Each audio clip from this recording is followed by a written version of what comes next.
Hey, no intro this week. Thanks for clicking on this channel. The channel, Brian's Funhouse, that's not afraid to ask when Britney Spears went from girl you crazy to girl you're crazy. Get some help. I just saw my man Zep Pearl channel did a 12 artist bands that make up the majority of your record collection. He got the idea from the great, the one and only Melinda Murphy, who's the queen of the vinyl channels. And I thought it was, hey, it's a good topic. I had some other topics to talk about, but I'm like, push that to the side. Let's do this. Vinyl Richie also did a top 10 or 12 artist bands, 7 inches, a lot of punk stuff. He had awesome, great punk stuff. So I might do that in the future. But for right now, we're going to do the 12 artists slash bands that make up the majority of my collection. My rule for this one was there's only 12 inches. I'm not going to do 45 singles. I'm not going to do 10 inches. If it's a picture disc, it has to be a 12-inch picture disc. So 12-inch records like this one here.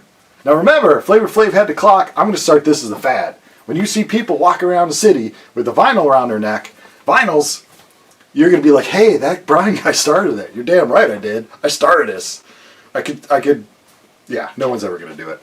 Oh, and for instance, like Led Zeppelin, I'm not going to count Robert Plant's solo albums as part of Led Zeppelin, so it's got to be the band proper. All right, number 12, here we go. All right, in number 12 spot with 12 inches of theirs that I own is Green Day, little band from California. It starts with this one, which is a repress of their debut. And it ends with the father of all, mother, whatever. This one kind of sucks, so that's a good way to end it. And the one that's worth the most is this, which is my favorite of theirs, Kerplunk. The first of my 3 ties in this countdown at 11th place with 12-inch releases each that I own by these guys is Led Zeppelin. Of course, it starts with my beat-up copy of Led Zeppelin 1, and it ends, of course, with Coda. And the one that they say is worth the most is this pressing of the good old Brown Bomber. Also tied with Zepp is Ozzy Osbourne. Of course, it starts with Blizzard of Oz. Might be my favorite. Diary Man, it's close with that one. And it ends with Ordinary Man. I may get his latest one, but I'm not sure. And the one they say is worth the most out of all of this is early pressing of No Rest for the Wicked. I used to own a lot more Ozzy, but through the years, I sold some. And the third band of that 3-way tie is a good, powerful little punk band called Screech and Weasel. I do not have the cover for their first one. This was on What Goes On Records, their debut, so I'll just show Boogada Boogada Boogada, which is a great one. And it ends with this one, which I like a lot, Some Freaks of Activism. And they're saying the one that's worth the most out of all this, easily my top 5 rock and roll records of all time, Screech and Weasel, My Brain Hurts. And a 2-way tie for 10th place, which I have 13 12-inch releases from each band. We'll start with Black Sabbath. I just realized I don't have Black Sabbath's debut on vinyl. I'll be kicked out of the vinyl community forever with that one. I have it on CD, but that's when I got to pick it up. So it starts with Paranoid here, and it ends with the great Ronnie James Dio fronting them for Dehumanizer. And the one that they're saying is worth the most is Headless Cross.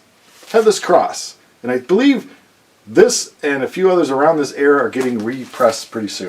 But this one's worth the most, they say. Sharing that 10th spot, a little band. Of course, these bands that have longer careers, obviously you're going to have more albums from. A little band called Pink Floyd. I have Obscured by Clouds. And it ends, of course, with Momentary Lapse of Reason. And the vinyl that they're saying is worth the most is this weird, I don't know if it's unauthorized or something, but it's a picture disc of the Dark Side of the Moon. Number 9 with 14 vinyl releases, 12 inches that I have by them. A lot of theirs. I have a lot of live concerts, stuff like that. But the collection starts, of course, Smashing Pumpkins with the flawless Gish. Amazing record. And it ends with Sear. This one's alright. It's growing on me. And the one that's worth the most from them, that's in my second most valuable record in my collection, is Pisces Scariato Pisces. And in the 8th spot, with 15 12-inch releases I have by them, is Chicago's own Styx. It starts off with their 1972 debut, which carries on the weird tradition of the 70s of, hey, let's ask the band to take their shirts off. And then it ends with Crash of the Crown, of course. Dennis DeYoung no longer with it, but hey, this is a great record. I really love this one. And they're saying what's worth the most. A lot of Styx records don't retain a lot of good value. This one's only worth about 26 bucks. The same Stardust EP came out about the same time that the Crash of the Crown did. I thought this band would place a little higher to the top, but I was wrong. At number 7 with 16 12-inch releases, of course, England's own Iron Maiden, Starts with Killers, and it ends with Sujitsu. And they're saying the one that's worth the most in my Iron Maiden collection is this early pressing of Power Slave.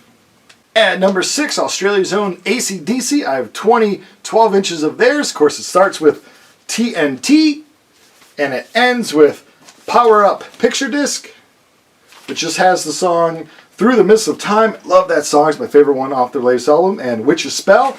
And they're saying the one that's worth the most is this first one, TNT.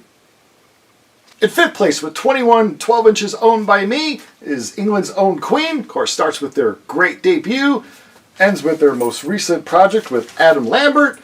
And they're saying the one that's worth the most that I have is this Korean pressing of Queen 2 that I bought at a flea market. Yeah, boy! In 4th place with 22 12 inches, band releases a lot of singles, so it's pretty easy to stack up on this one. Like I said, 22 12 inches from Chicago's own Ministry. It starts with an early Revenge single and ends with their latest record they put out last year, Moral Hygiene. And the one that they're saying is worth the most is my early pressing of Land of Rape and Honey, but it's probably my autographed one of A Mind is a Terrible Thing to Taste. In 3rd place with 24 12-inch releases. Now I counted all 4 of their Kiss era solo albums as just one, and I didn't count anything after all the Ace and the Peter and Paul stuff. I didn't count any of those. I counted Kiss proper stuff. Anyway, let's just say 24. And of course it starts with their great debut, Hot Band out of New York. And it ends with Monster. Not so good. And the one that's most valuable is this, of course, crazy one of Psycho Circus. I kind of like Psycho Circus. In 2nd place, I really thought they'd be up there in 1st, but this is Chicago's own, my favorite band, Cheap Trick, Rockford's own actually, and with 32 12-inch releases from them, of course, starts with their debut and ends with their latest record, and they're still kicking ass, In Another World. And according to Discogs median price, the one that's worth the most is just Epic Archive Volume 1. A tie for 1st place with 38 12-inch releases owned by me of each band. No surprise to you if you watch this channel. Devo is up there from Akron, Ohio. Of course, starts with their unbelievably perfect debut, and it ends with their latest one, Something for Everybody. And this is also the one they're saying is worth the most at about $100. And if you also know me, you know I love me some Rush. Also with 38 12-inch vinyl releases owned by me. Canada's own Rush, of course, starts with their great debut. The only one not with Neil Peart on it, Peart. And ends with Clockwork Angels. And the one that the Discogs at medium price is saying is worth the most at around $212 is repressing of Counterparts. But this one isn't because it's a little bit banged up a little bit. But that is it. So these 12 artists, bands make up a lot of my collection. And hey, this was like the internet version of, hey, you want to come over and look through my record? So hope you had fun. I know I did. Thanks for watching.